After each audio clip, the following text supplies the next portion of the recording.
Çimpogon efendi mi deydi vatandaşım? Lüksiyemizin devamı.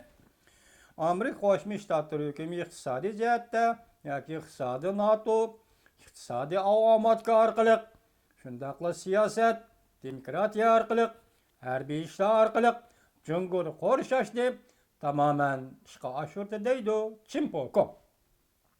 Munozirning davomi. Munozira qatnashgan Yanfeng mundaq hisobladi. Bir cümle sözlen İncil'den bir cümle sözle nakil keltirip TPP'nin tarihi ahmetini tanıştıray. Deydi Yanfeng efendi. Adam nanga taynıplı yaşayalmaydı. Nanның üzela ozak emas. İlahның sözüge taynıp yaşayalı buludu. Yani kımmet karaştırığı taynıp yaşayalı buludu. Dünya Savdo Teşkilatı'nın prensipleri bolkığı taynıp yaşayışını maksat kılıp, fakat iktisadi menfaat prensiplerini ta'kidlaydi. Dünya Savdo Teşkilatı'nın prensipleri bolkığı taynıp yaşayışını maksat kılıp, fakat iktisadi menfaat prensiplerini ta'kidlaydi. İktisadi menfaat bilen siyasi kımmet karaşlarını ayrı etken prensipidir. TPP'nin nizamnama prensipleri erkin savdo prensip asasida muhit asrash huquqi, uçur aloqa erkinligi huquqi, hukumat aralashmaydigan qimmat qarashlari prinsipi qo'shilib, iqtisodiy manfaat asosida qimmat qarash ro'yi tiklandi. Erkin savdo asosi gavdaga aylantirdi. Erkin savdoning asosi gavdaga aylantirdi. TPP siyasi qimmat qarashları oyunu asas qilib, Dünya Savdo Teşkilatı iqtisodiy qimmatini birlik qilatdi. TPP siyasi qimmat qarashlarını oyunu asas qilsa, Dünya Savdo Teşkilatı iqtisodiy qimmatni birlik qilatdi. Erkin savdoni gavda qilatdi. TPP bo'lsa siyasi qimmat qarashlarını oyunu asas qilib, erkin savdoni bir gavda qiladi.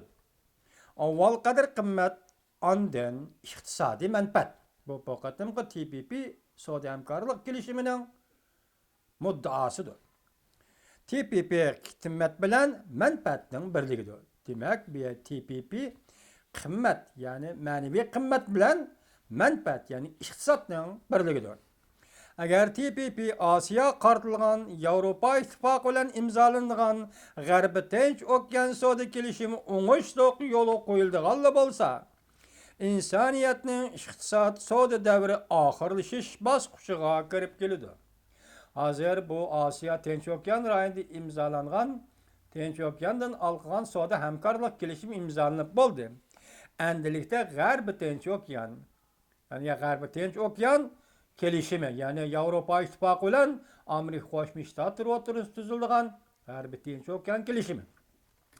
Bu kelishim imzolangan bo'lsa deydi Yanfeng efendi, dünya insoniyatning qimmat qarashlari insoniyatning iqtisod savdo davri oxirlash bosqichiga kirib keldi.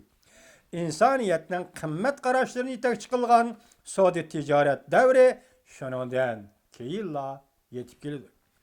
Bizning tahlilimiz shuki, dunyoviy o'zgarishning pardasi ochildi. Jungoning oldida ikki yo'l turibdi. Dunyoviy o'zgarishga moslashish, dunyoning madaniyatlik, ma'rifatlik kuchiga qaytib kelish yoki chekinish, iqtidoriy davrga qaytib ketish. Ya'ni chekinish, iqtidoriy davrga qaytib ketish. Jungoning oldida ana shunday ikki yo'l turibdi.